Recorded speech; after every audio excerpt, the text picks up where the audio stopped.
हे पुत्री, तुम्हारे घर पर जब ये 5 पशु पक्षी आएंगे, तुम्हारी गरीबी दूर हो जाएगी। किंतु यदि ये 3 पक्षी आएंगे, तो तुम्हारा सारा धन नष्ट हो जाएगा। मित्रों नमस्कार, आपका स्वागत है।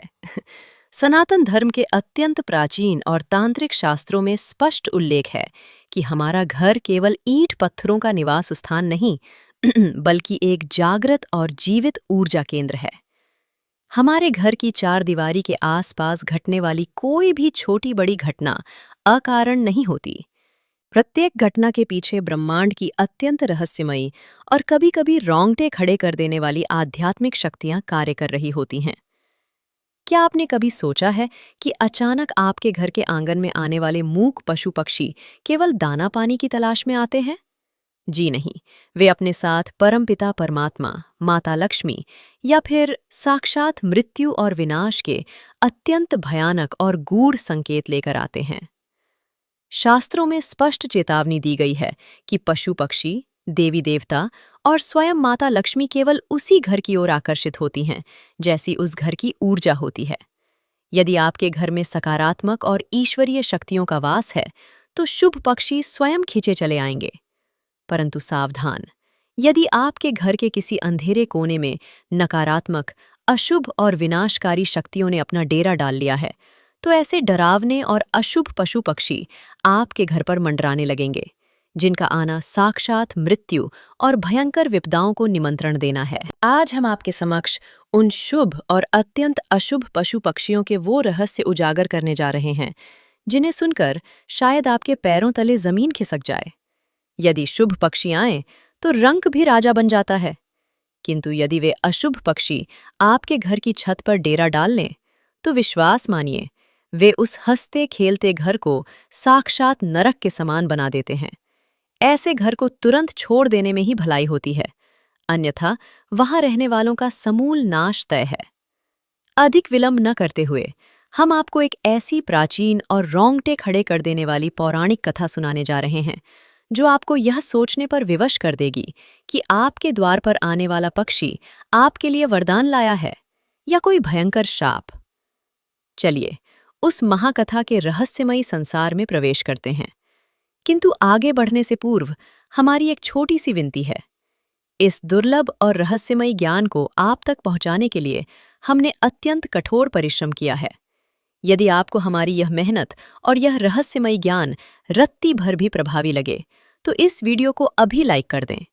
साथ ही हमारे चैनल को सब्सक्राइब करना ना भूलें और कमेंट में पूर्ण श्रद्धा और भय मुक्त होकर जय मां लक्ष्मी अवश्य लिख दें, ताकि माता रानी आपके घर को हर बुरी नजर और अशुभ साए से बचाए रखें। मित्रों, काल चक्र के एक अत्यंत प्राचीन और धुंधले खंड की बात है। मध्यदेश नाम के राज्य में एक अत्यंत सुसज्जित और शोभायमान नगरी हुआ करती थी।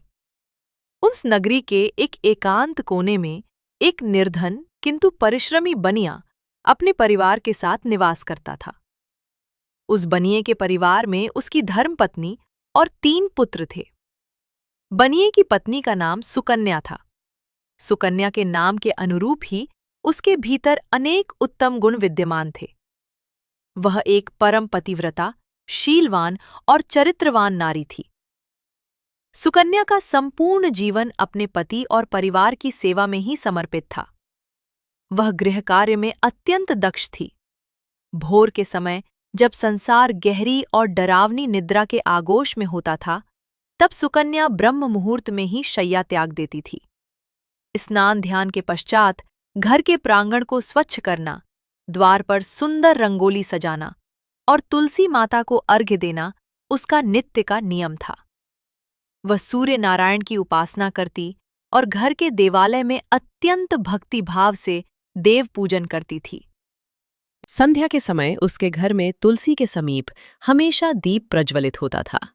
सुकन्या की इन सात्विक और शास्त्रीय दिनचर्या को देखकर कोई भी कह सकता था कि वह एक साक्षात देवी का स्वरूप है। किंतु मित्रों, चंद्रमा में भी दाग होता है। इतने सारे सद्गुणों के होते हुए भी सुकन्या के भीतर एक अत्यंत गहरा और विनाशकारी अवगुण छिपा था। वह अवगुण था अत्यधिक कृपणता, अर्थात भयंकर कंजूसी। यह एक ऐसा अवगुण था जो दीमक की तरह उसकी किस्मत को चाट रहा था। सुकन्या के पाषाण हृदय में दया और दान का कोई स्थान नहीं था। वह एक एक पाई का हिसाब अपने प्राणों से भी अधिक सहेज कर रखती थी। घर के अन्न का एक दाना भी यदि व्यर्थ हो जाए तो उसके प्राण सूख जाते थे।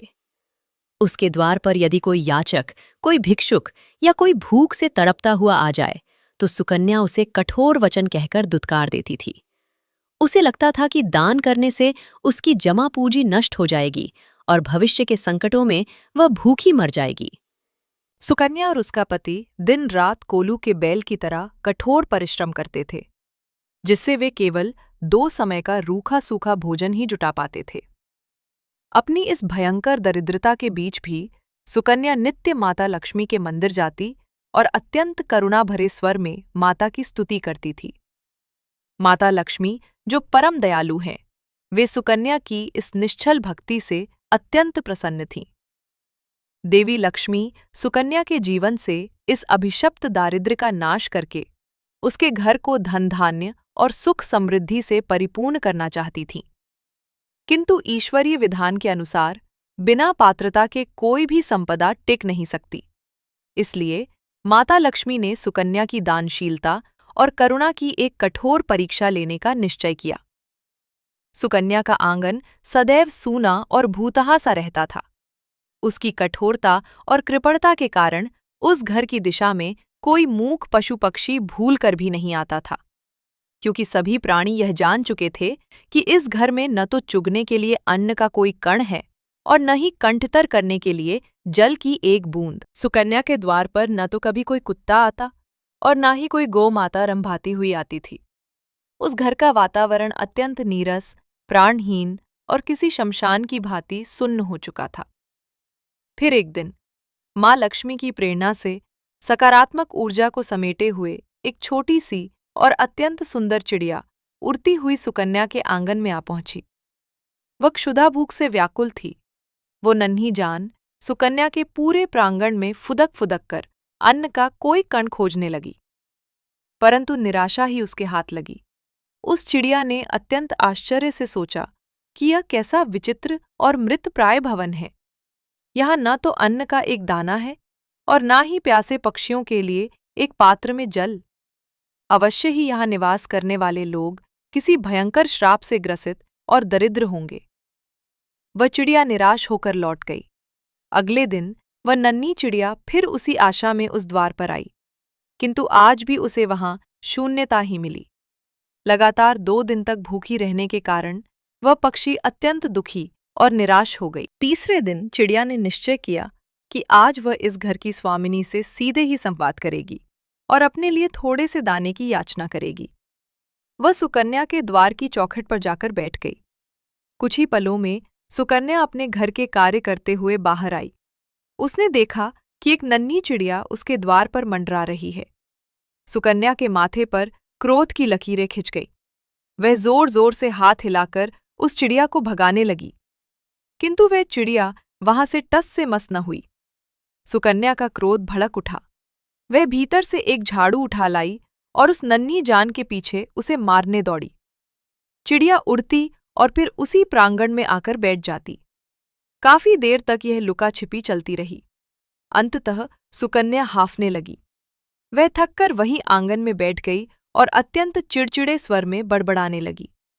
अपने माथे का पसीना पोंछते हुए सुकन्या ने चिड़िया को घूरकर देखा और अत्यंत कठोर शब्दों में फुफकारते हुए कहा, अरे ओ चिड़िया, तू चुपचाप यहां से चली क्यों नहीं जाती? कान खोलकर सुन ले, मैं तुझे अपने घर का एक भी दाना नहीं डालने वाली। सुकन्या के निष्ठुर वचन सुनकर चिड़िया की आंखों में एक करुणा का भाव आ गया।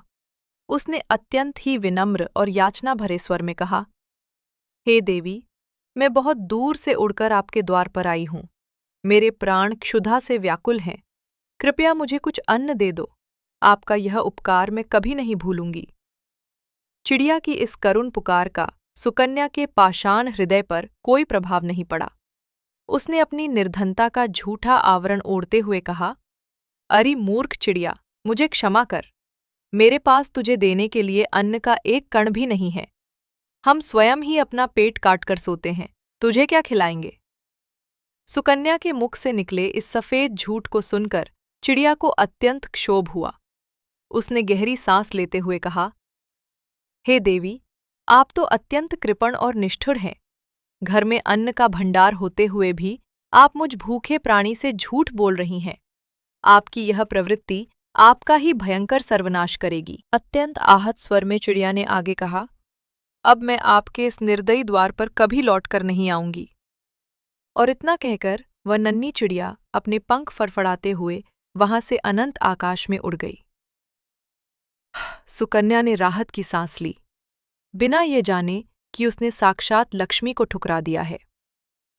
अगले दिन सूर्योदय के कुछ ही समय पश्चात सुकन्या के आंगन में ज्ञान और दिव्यता का प्रतीक एक अत्यंत भव्य और शोभायमान मोर आ पहुंचा। उसके नीले हरे पंखों की छटा से वह प्रांगण कुछ पल के लिए जीवंत हो उठा। वह भी भूख के कारण यहां-वहां चोंच मार रहा था। मोर को अपने आंगन में घूमते देख सुकन्या को ये चिंता सताने लगी कि कहीं ये बड़ा पक्षी उसके द्वारा लगाए गए छोटे-छोटे पौधों और क्यारियों को नष्ट न कर दे। वह तुरंत एक मोटा डंडा लेकर बाहर आई और उस सुंदर मयूर को डराने धमकाने लगी। सुकन्या के इस अमानवीय व्यवहार को देखकर मोर अत्यंत अचंभित हुआ। उसने कुछ रुककर अत्यंत गंभीर और स्पष्ट स्वर में पूछा, हे गृहस्वामिनी, ये आप क्या कर रही हैं? मुझ निरीह प्राणी पर इस प्रकार डंडा क्यों उठा रही हैं? सुकन्या ने बिना किसी लज्जा के अत्यंत रुक्ष स्वर में उत्तर दिया, हे मयूर, तू तुरंत मेरे आंगन से निकल जा। आ गया मुफ्त का माल उड़ाने। यहाँ तेरे लिए कुछ नहीं रखा है। मेरे घर में तो इंसानों के लिए अन्न नहीं है, तुझे क्या दूं? जा, कहीं और जाकर अपना पेट भर। सुकन्या का यह झूठ सुनकर मोर का हृदय व्यथित हो गया। उसने चेतावनी भरे स्वर में कहा, हे देवी, आप मिथ्यावादिनी हैं। आपके घर में अन्न होते हुए भी आप एक भूखे जीव को भोजन कराने से कतरा रही हैं। अन्न को सड़ा देना किंतु भूखे को न देना यह महापाप है। इस घोर पाप का भयंकर दंड आपको अवश्य मिलेगा। मोर की चेतावनी सुनकर सुकन्या जोर से हंसने लगी। उसके स्वर में अहंकार था। उसने उपहास करते हुए कहा, वाह रे मोर, तू तो बड़ा ज्ञानी बन रहा है। मेरी मेहनत का अन्न है, मैं जिसे चाहूं दूं। अगर मैं तुम जैसे मुफ्तखोरों को अन्न बांटती फिरी तो मेरे स्वयं के बच्चे भूखे मर जाएंगे। तू मुझे पाप का भय मत दिखा और यहाँ से चलता बन। सुकन्या की ये निष्ठुरता देखकर मोर अत्यंत आहत हुआ। उसने दुखित स्वर में कहा, हे स्त्री, तुम्हारे हृदय में तनिक भी दया का स्पंदन नहीं है। तुम अत्यंत निर्दयी हो। आज के पश्चात मैं तुम्हारे इस अभिशप्त प्रांगण में कभी नहीं आऊंगा। जाते जाते उस मयूर ने अपने सुंदर पंखों में से एक पंख सुकन्या के द्वार पर गिरा दिया, जैसे वह अपना कोई शुभ अंश वहां छोड़ जाना चाहता हो। किंतु अज्ञानी सुकन्या ने उस पवित्र मयूर पंख को उठाया और कूड़े के ढेर में फेंक दिया। अगले कुछ दिनों तक सुकन्या के द्वार पर जैसे परीक्षाओं की झड़ी लग गई। एक दिन साक्षात कामधेनु के समान एक गौ माता उसके द्वार पर आई। वह भी कई दिनों की भूखी प्रतीत हो रही थी। गौ माता ने अपनी करुण आंखों से सुकन्या की ओर देखा और कहा, हे पुत्री, मैं कई दिनों से क्षुधातुर हूं। मुझे एक रोटी ही खाने को दे दे। किंतु सुकन्या का हृदय नहीं पसीजा। उसने डंडा दिखाकर उस परम पवित्र गौ माता को भी वहां से खदेड़ दिया। इसी प्रकार उसके द्वार पर एक श्वान आया, एक बिल्ली आई, फिर एक कौवा और अंत में एक उल्लू भी आया। सुकन्या ने किसी को भी अपनी चौखट पर टिकने नहीं दिया। सबको झिड़क कर, अपमानित करके और भूखा ही वापस लौटा दिया। वे सभी मूक प्राणी जो देवदूत बनकर आए थे, सुकन्या की इस निकृष्टता से अत्यंत निराश हुए। वे सभी भूखे प्यासे ये प्रण करके लौट गए कि अब वे इस पाषाण हृदया स्त्री के द्वार पर कभी भूल कर भी नहीं आएंगे। और फिर मित्रों, जैसा कि हमने आपको आरंभ में बताया था कि जब घर से सकारात्मक ऊर्जा लौट जाती है तो नकारात्मकता तुरंत प्रवेश कर जाती है। एक दिन जब अमावस्या जैसी काली और डरावनी रात्रि का अंधकार गहरा रहा था, तभी साक्षात मृत्यु और भयंकर विनाश का प्रतीक, एक अत्यंत डरावना और अशुभ प्राणी चमगादड़ सुकन्या के घर की छत के एक अंधेरे कोने में आकर उल्टा लटक गया। उस चमगादड़ की भयानक आंखें घर की बची खुची ऊर्जा को सोख रही थी। उसने ना तो सुकन्या से कोई दाना मांगा और ना ही कोई शब्द कहा। वह बस एक काली अशुभ छाया की भांति वहां मौन लटका रहा। सुकन्या ने उसे देखा, किंतु उसने सोचा कि यह तो कुछ मांग नहीं रहा है, मुफ्त में लटका है तो लटकने दो। उसने उस विनाशकारी चमगादड़ को नहीं भगाया। अगले दिन सूर्योदय के साथ ही सुकन्या के जीवन में एक भयंकर वज्रपात हुआ। सुबह सुबह राजा के क्रूर सिपाही उसके द्वार पर काल बनकर आ धमके। उन्होंने सुकन्या के निर्दोष पति को धर दबोचा और उसे मोटी मोटी लोहे की जंजीरों में जकड़ लिया। सिपाहियों ने सुकन्या को बताया कि उसके पति पर राजकोष से चोरी करने का संगीन आरोप है। सुकन्या चीखती रही, रोती रही, अपने पति की निर्दोषता की दुहाई देती रही, किंतु सिपाहियों ने उसकी एक न सुनी और उसके पति को घसीटते हुए अंधेरे कारागार ले गए। सुकन्या का संसार क्षण भर में शमशान बन गया। उसके प्राण कंठ में आ गए। वह विलाप करती हुई पछाड़ खाकर गिर पड़ी। उसे कुछ समझ नहीं आ रहा था कि अचानक उसके हंसते खेलते परिवार को किस भयंकर बुरी नजर ने लील लिया। रोते कलपते हुए सुकन्या पागलों की भांति दौड़कर माता लक्ष्मी के मंदिर पहुंची। माता की प्रतिमा के समक्ष वह घुटनों के बल बैठ गई और अश्रुधारा बहाते हुए अत्यंत करुण और कातर स्वर में विलाप करने लगी। अपने दोनों हाथ जोड़कर वह बोली, हे जगत जननी माँ लक्ष्मी, मैंने अपने जीवन में ऐसा कौन सा घोर पाप किया है जिसका ये भयंकर दंड मुझे मिल रहा है। मेरे पति पूर्णतः निर्दोष हैं और सत्य के मार्ग पर चलने वाले हैं, फिर क्यों उन्हें चोर बनाकर कारावास की काल कोठरी में डाल दिया गया। हे माँ, त्राहि माम, मेरी रक्षा करो। सुकन्या के सच्चे अश्रुओं और आर्तनाद से मंदिर का कोना कोना गूंज उठा। तभी मंदिर में एक अत्यंत तीव्र और अलौकिक प्रकाश फैल गया। उस दिव्य प्रकाश के मध्य साक्षात माता लक्ष्मी अपने चतुर्भुज रूप में प्रकट हुईं। माता लक्ष्मी के मुखमंडल पर करुणा और गंभीरता का अनूठा संगम था। उन्होंने अत्यंत स्नेहिल किंतु स्पष्ट स्वर में कहा, हे पुत्री, शोक का त्याग करो।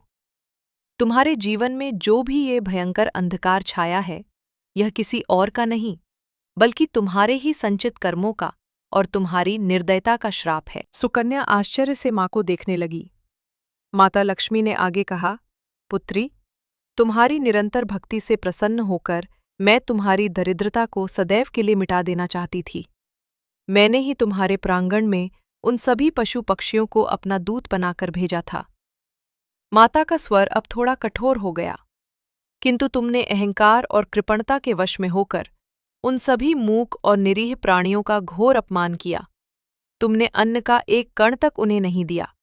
वे सभी निराश, हताश और भूखे ही तुम्हारे द्वार से लौट गए। सुकन्या के कानों में माँ लक्ष्मी के शब्द पिघले हुए सीसे के समान गिर रहे थे। देवी ने कहा, हे पुत्री, स्मरण करो, सबसे पहले तुम्हारे द्वार पर वह नन्ही चिड़िया आई थी। क्या तुम जानती हो कि चिड़िया का सुख और समृद्धि का सबसे बड़ा सूचक होता है? चिड़िया निडर होकर प्रवेश करती है और अपना घोंसला बनाती है। उस घर में निरंतर आनंद और खुशहाली की वर्षा होती है। यदि चिड़िया घर में बीट भी कर दे तो वह धन आगमन का साक्षात संकेत होता है। वो नन्ही चिड़िया अत्यंत भोली और डरपोक होती है। जब वह बिना किसी भय के तुम्हारे द्वार पर आई थी, तो वह साक्षात धन संपत्ति के आगमन का संदेश लेकर आई थी। किंतु तुमने मेरी भेजी हुई उस संपदा को स्वयं ही लात मारकर भगा दिया।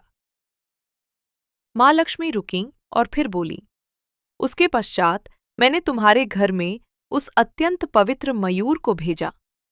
मोर देवी सरस्वती का साक्षात वाहन है। उसका घर में प्रवेश करना बुद्धि, ज्ञान और विवेक की प्राप्ति का संकेत है। जिस घर में मोर आता है, वहाँ के निवासियों का बौद्धिक और आध्यात्मिक विकास होता है। उसने तुम्हारे कल्याण के लिए अपना एक दिव्य पंख भी तुम्हारे द्वार पर छोड़ा था। मोर पंख घर की उन्नति का मार्ग प्रशस्त करता है, किंतु अज्ञानतावश तुमने उस ज्ञान के प्रतीक को कूड़े में फेंक दिया और मोर को अपमानित कर दिया। सुकन्या अब ग्लानि से भर उठी थी। उसकी आंखों से पश्चाताप के अश्रु बह रहे थे। माँ लक्ष्मी ने आगे कहा, पुत्री, मैंने तो तुम्हारे कल्याण के लिए साक्षात कामधेनु स्वरूप गौ माता को भेजा था। जो स्त्री अपने द्वार पर आई गौ माता को प्रथम रोटी खिलाती है, उसके घर के भंडार कभी खाली नहीं होते। गौ माता तुम्हारी सभी मनोकामनाओं को पूर्ण करने आई थी, किंतु तुमने उस परम कल्याणी को भी डंडे मारकर निकाल दिया। तुमने साक्षात ब्रह्मांड की माता का घोर अपमान किया है। माता लक्ष्मी के स्वर में अब ब्रह्मांड का सत्य गूंज रहा था। हे पुत्री, मैंने तुम्हारे घर कौवा भी भेजा था। हमारे शास्त्रों में विदित है कि कौवा जिस घर में निर्भय होकर जल ग्रहण करता है, उस घर पर कभी कोई आकस्मिक विपत्ति या संकट नहीं आता, किंतु तुमने उसे भी कंठतर नहीं करने दिया। यहाँ तक कि मैंने अपना स्वयं का वाहन, अपना प्रिय उल्लू भी तुम्हारे घर भेजा था। जो उल्लू मनुष्य की दरिद्रता का समूल नाश करने की क्षमता रखता है, उसे भी तुमने अपनी कंजूसी के कारण खदेड़ दिया। वह भी उदास होकर लौट आया। माँ लक्ष्मी ने आगे बताया, उसके बाद जो कबूतर तुम्हारे द्वार पर आया था, वह पति पत्नी के मध्य अटूट प्रेम और विश्वास का प्रतीक था। जिस घर में कबूतर आते हैं, वहाँ कभी वियोग नहीं होता। तुमने उसे भी भगाया, और उसी के फलस्वरूप आज तुम्हारे पति से यह भयंकर वियोग हुआ है। पुत्री, तुमने अपने द्वार पर आए हर शुभ संकेत को ठुकरा दिया। ये सभी शुभ पशु पक्षी जहाँ भी जाते हैं, वहाँ मेरा स्थायी वास हो जाता है, किंतु तुमने इन्हें दुत्कार कर मुझे ही अपने घर से बाहर निकाल दिया। इसके पश्चात माता लक्ष्मी के मुखमंडल पर अत्यंत गंभीरता छा गई। उन्होंने उस अशुभ संकेत के बारे में बताया जिसे सुकन्या अनजान थी। किंतु आश्चर्य और खेद की बात तो यह है पुत्री, कि जब मृत्यु और विनाश का साक्षात सूचक वह अशुभ चमगादड़ तुम्हारे घर की छत पर आकर उल्टा लटका, तो तुमने उसे बाहर नहीं निकाला। चमगादड़ का घर में प्रवेश करना अत्यंत अशुभ और अमंगलकारी होता है। यह प्राणी नकारात्मक ऊर्जा, बुरी आत्माओं और प्रेत शक्तियों का प्रतीक है। जिस घर में चमगादड़ वास करता है, वहाँ दरिद्रता, घोर विपत्ति, राजदंड और धन की भयंकर हानि होती है। उसी चमगादड़ के अशुभ प्रभाव और तुम्हारे द्वारा किए गए शुभ पक्षियों के अपमान के कारण ही आज तुम्हारे निर्दोष पति को राजा के सिपाही मृत्युदंड देने के लिए पकड़कर ले गए हैं। तुमने अपनी बुद्धि से अपना ही विनाश आमंत्रित किया है। माता लक्ष्मी की इन ज्ञानपूर्ण और रहस्यमयी बातों को सुनकर सुकन्या के मन का सारा अंधकार छट गया। उसके हृदय में बसा कृपणता का कठोर पाषाण चूर चूर हो गया। उसे अपने महापाप का बोध हो चुका था। वह फूट फूट कर रोने लगी और माता के चरणों में गिरकर अत्यंत कातर स्वर में क्षमा मांगने लगी। हे जगन माता, हे क्षमामयी, मैं अत्यंत अज्ञानी और मूर्ख हूँ। माया के आवरण ने मेरी मति भ्रष्ट कर दी थी। मुझे क्षमा कर दे माँ। मैं प्रण लेती हूँ कि आज के पश्चात मेरे द्वार से कोई भी प्राणी भूखा प्यासा नहीं लौटेगा। सुकन्या के सच्चे पश्चाताप और उसके आंसुओं को देखकर करुणा की सागर माँ लक्ष्मी का हृदय पसीज गया। उन्होंने सुकन्या को आशीर्वाद देते हुए कहा, तथास्तु पुत्री, तुम्हारे पश्चाताप के आंसुओं ने तुम्हारे पापों को भस्म कर दिया है। अब जाकर अपने कर्म सुधारो। इतना कहकर माँ लक्ष्मी अंतर्ध्यान हो गईं। सुकन्या एक नई चेतना और ऊर्जा के साथ घर लौटी। घर पहुंचते ही सबसे पहले उसने एक बड़ा सा डंडा लिया और अपनी छत के कोने में उल्टे लटके उस अशुभ और विनाशकारी चमगादड़ को पीटकर घर से बाहर निकाल दिया। उसके पश्चात उसने अपने घर के विस्तृत प्रांगण को स्वच्छ किया। उसने मिट्टी के सुंदर पात्रों में शीतल जल भरा और एक बड़े थाल में चुगने के लिए ढेर सारा अन्न आंगन के बीचों बीच रख दिया। अगली ही भोर एक अलौकिक चमत्कार हुआ। सुकन्या के द्वार पर वही नन्ही चिड़िया चहचहाती हुई पुनः लौट आई। सुकन्या ने अत्यंत प्रेम और वात्सल्य से उसका स्वागत किया और उसे अपने हाथों से दाना खिलाया। कुछ ही क्षणों में गौ माता भी रंभाती हुई आ पहुंची। सुकन्या ने दौड़कर ताज़ी और मीठी रोटियां निकाली और अपने हाथों से गौ माता को खिलाकर उनके चरणों की धूल माथे पर लगाई। देखते ही देखते वह सुंदर मयूर, कौवा और वे सभी पशु पक्षी सुकन्या के प्रांगण में आ गए। सुकन्या ने अत्यंत आदर सत्कार के साथ सभी को तृप्त किया। भोजन और जल से संतुष्ट होकर उन सभी प्राणियों ने सुकन्या को मूक आशीर्वाद दिया और वहां से लौट गए। घर का पूरा वातावरण जो कल तक शमशान था, आज सकारात्मक ऊर्जा से भर गया। और मित्रों, देव कृपा का फल तुरंत मिला। अगले ही दिन दोपहर के समय सुकन्या के घर के बाहर एक घोड़े के रुकने की आवाज आई। सुकन्या ने दौड़कर बाहर देखा तो उसका हृदय खुशी से उछल पड़ा। उसका पति घोड़े पर सवार होकर लौटा था और उसके हाथों में धन स्वर्ण से भरी एक बहुत बड़ी गठरी थी। सुकन्या की आंखों से खुशी के आंसू छलक पड़े। उसने दौड़कर अपने पति के चरण स्पर्श किए और उनका आशीर्वाद लिया। सुकन्या ने आश्चर्य से पूछा, हे प्राणनाथ, ये चमत्कार कैसे हुआ? आप तो कारागार में थे, और ये गठरी में क्या है? उसके पति ने मुस्कुराते हुए उत्तर दिया, प्रिय, सत्य की ही विजय होती है। राजा को कल रात ही असली चोरों का पता चल गया। जब उन्हें ज्ञात हुआ कि मैं पूर्णतः निर्दोष हूं, तो उन्हें अत्यंत पश्चाताप हुआ।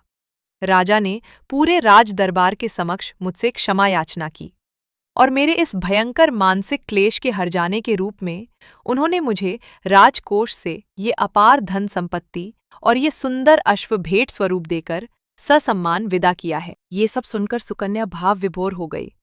उसने दोनों हाथ जोड़कर आकाश की ओर देखते हुए माँ लक्ष्मी का कोटि कोटि धन्यवाद किया।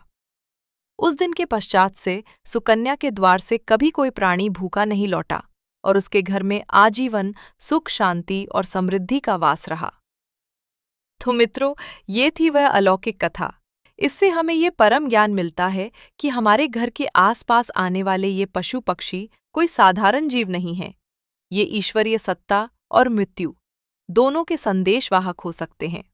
इनसे मिलने वाले शुभ और अशुभ संकेतों की कभी भी अनदेखी नहीं करनी चाहिए। मेरा आप सभी से करबद्ध निवेदन है कि नित्य प्रति अपने घर की छत पर या प्रांगण में इन निरीह पशु पक्षियों के लिए अन्न और जल की व्यवस्था अवश्य करें। विश्वास मानिए, माँ लक्ष्मी की असीम कृपा आपके परिवार पर सदैव बनी रहेगी। और हाँ मित्रों, जाते जाते एक अत्यंत महत्वपूर्ण और गूढ़ रहस्य आपको और बताता चलूं। हमारे समाज में कई लोग अज्ञानतावश छिपकली को देखकर अत्यंत भयभीत हो जाते हैं। वे तुरंत ही झाड़ू या डंडा लेकर उसे घर से भगाने का प्रयास करते हैं और कुछ अज्ञानी तो क्रोध के वशीभूत होकर उस बेचारी छिपकली के प्राण तक ले लेते हैं। किंतु प्राचीन तंत्रशास्त्र और शकुन शास्त्र के अनुसार शायद आप ये नहीं जानते कि छिपकली का घर में आना साक्षात माता लक्ष्मी के आगमन का एक अत्यंत ही शुभ और अचूक संकेत माना गया है। छिपकली का सीधा संबंध धन की अधिष्ठात्री देवी माँ लक्ष्मी से होता है। यदि आपके घर की दीवारों पर छिपकली दिखाई दे तो उसे कभी भी मारना नहीं चाहिए, ना ही उसे कष्ट देना चाहिए। विशेष रूप से यदि आपको छिपकली आपके घर के पवित्र तुलसी के पौधे के आसपास रेंगती हुई दिखाई पड़े तो समझ लीजिए कि यह एक महाशुभ संकेत है। इसका अर्थ है कि साक्षात नारायण और माता लक्ष्मी आप पर अत्यंत प्रसन्न हैं और आपके घर में कोई बड़ा मांगलिक कार्य या छप्पर फाड़ कर धन लाभ होने वाला है। और यदि कहीं भूल से भी छिपकली आपके घर के देवालय में प्रवेश कर जाए तो मित्रों, यह इस बात का प्रत्यक्ष प्रमाण है कि स्वयं धन की देवी माता लक्ष्मी ने आपके घर में अपने चरण रख दिए हैं। इसलिए घर में छिपकली का दिखना कोई अमंगल या अशुभ संकेत कदापि नहीं है, बल्कि यह भविष्य में होने वाली समृद्धि का एक अत्यंत शुभ संकेत है। इसे ईश्वर का आशीर्वाद मानकर स्वीकार करें। तो मेरे प्रिय मित्रों, मुझे पूर्ण आशा है कि ज्ञान और रहस्यों से परिपूर्ण यह रहस्यमयी कथा आपको अत्यंत हृदयस्पर्शी और ज्ञानवर्धक लगी होगी। आपको यह कथा कैसी लगी? अपने विचार हमें कमेंट बॉक्स में लिखकर अवश्य बताएं। यदि इस कथा ने आपके हृदय को छुआ है और आपको यह जानकारी अच्छी लगी है तो इस वीडियो को लाइक करना बिल्कुल न भूलें। कमेंट में अत्यंत श्रद्धा और प्रेम के साथ जय माँ लक्ष्मी अवश्य लिख दें। माता रानी आपके सभी कष्ट दूर करेंगी और आपके घर को हर अशुभ साय से बचाएंगी। साथ ही सनातन धर्म के ऐसे ही गूढ़ रहस्यों और आध्यात्मिक ज्ञान से निरंतर जुड़े रहने के लिए हमारे इस चैनल को अभी सब्सक्राइब कर लें और बेल आइकन भी दबा दें। हम फिर मिलेंगे अगले वीडियो में एक नई और रहस्यमयी जानकारी के साथ। तब तक के लिए अपना और अपने परिवार का ध्यान रखें। आप सभी का हृदय से बहुत बहुत धन्यवाद। जय श्री राम, जय मां लक्ष्मी।